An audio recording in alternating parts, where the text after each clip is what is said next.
Magandang buhay sa lahat. Muli po ito si Sir Gil Bansuelo Jr. mula po sa STOQC New Era High School. Another grade 10 lesson ang pag-uusapan natin, guys. This is all about transformations. Alright, so let's dig in. Pag-usapan natin. So dito guys, no, ang sabi sa atin, i-graph down natin yung image using the given transformation. So for number 1, ang gusto sa ating ipagawa is to rotate the given figure, this figure, 90 degrees counterclockwise about the origin. Alright, so let me zoom in the figure para mas makita natin guys yung image and the coordinates. Alright, first thing first, we have to locate the coordinates para mas madali nating magawa yung 90 degrees counterclockwise. Alright, so point Z is located at 1, that is negative 1, negative 2, negative 3, negative 4. So point Z is located at negative 4 and 0 because ito po ay nasa x-axis, no? So negative 4, 0 is at the x-axis. Alright, while point J naman po is located at, this is negative 5 and this is negative 2. So it is located at negative 5, negative 2. So yun yung una talaga natin gagawin guys, no? I-locate natin yung mga points.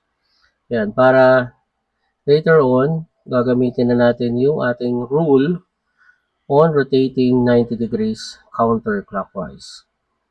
And point L is located at 0, negative 1, negative 2, negative 3. So that is 0 and negative 3. Alright, ano bang gustong ipagawa sa atin kapag nagro-rotate tayo 90 degrees counterclockwise? Meaning, lalabanan natin guys yung ikot ng clock o ng relo. Alright, if this is 12, 3, 6, and 9, and this is the hand of the clock, ayan, so clockwise, of course, ang movement kapag ganyan. Ayan, no? So meaning, we turn to the right, no? But of course, kapag counterclockwise, lalabanan natin yun guys. Pag ganito naman yung movement natin. Ayan, that is counterclockwise or CCW.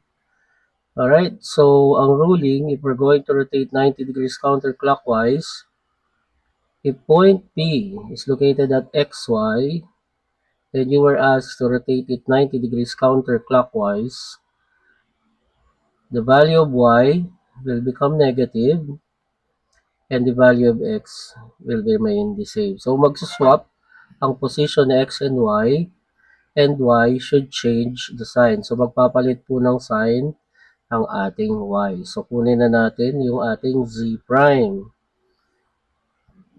Ayan. Z prime, J prime, and then L prime. Okay. First thing first, unahin natin yung X coordinate because the X value will not change. No? So, in point Z, our X is negative 4. On point J, that is negative 5. On point L, that is 0. Alright, so we are now moving into Y. So, all Y's must change the sign. Of course, 0 is 0. Of course. And negative 2 will become positive 2. And this is that negative 3 will turn into positive 3. So that's the effect when we want to rotate a point or a figure 90 degrees counterclockwise. So we are now ready to plug in all these points using our Cartesian coordinate plane. Alright, so let's plot 0, negative 4. So from the origin, we have to go down by 4 units. So 1, 2, 3. So let me just move a bit our graph. and this is -4. So this is our location for z prime. So that is 0, -4. Ayan. Next, +2 and then -5. This is -5. So this is J prime, which is located at +2 and then -5. And lastly, 3, 0. So that should be on the x-axis.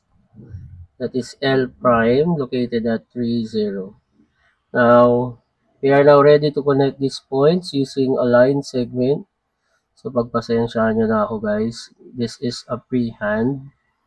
So, it is not a perfect straight line. Pagpasensyahan nyo na po. So, pag kayo yung gagawa nito guys, gamit tayo ng ruler, I suggest. Para mas ma-appreciate po ninyo yung pag-graph. Ayan. But for me, it's a freehand, so it's not perfect. But, ayan, as you can see, this is now the rotated figure 90 degrees counterclockwise. So remember, our movement is counterclockwise 90 degrees. Alright, so that's it. This is the uh, rotated figure for number 1. And so I hope naintindihan natin yan guys. So let's proceed on the second one. So for number 2, we are asked to translate the given figure 4 units to the right and 1 unit down. Alright. So this is very basic guys, no? We can do addition or we can do simple movements on the Cartesian plane. So using point F, so 4 units to the right, so you just follow the instruction and then 1 unit down. Alright. So let's do that. So 1, 2, 3, 4 on the right and then 1 unit down. So here is our F prime. So our F prime this time is located at, so we have to locate the F prime, the change from F to F prime. So that is located at -1 and then +3. Alright, next one is G prime. So let's move this 4 units. 1, 2, 3, and 4. And then 1 unit down. And this is your G prime. And G prime is located at 0 and +1. And finally, the last point, so that's point Y again. 4 units to the right, so you have 1, 2, 3, and 4, and then 1 unit down, and it falls here. So this is our Y prime, and it is located exactly at -1 and 0 on the x-axis. So these are the points. So we are now ready to graph. No? So let me remove this movements. Ayan, for us to see the graph smoothly. Alright, so again, for you who are watching at home, you can use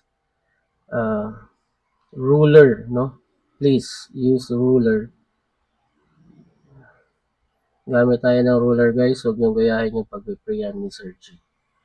Alright, so basically this is the translation of triangle FGY, 4 units right and 1 unit down. So I hope naintindihan natin guys. So we're going to continue this topic. Until then, maraming salamat po.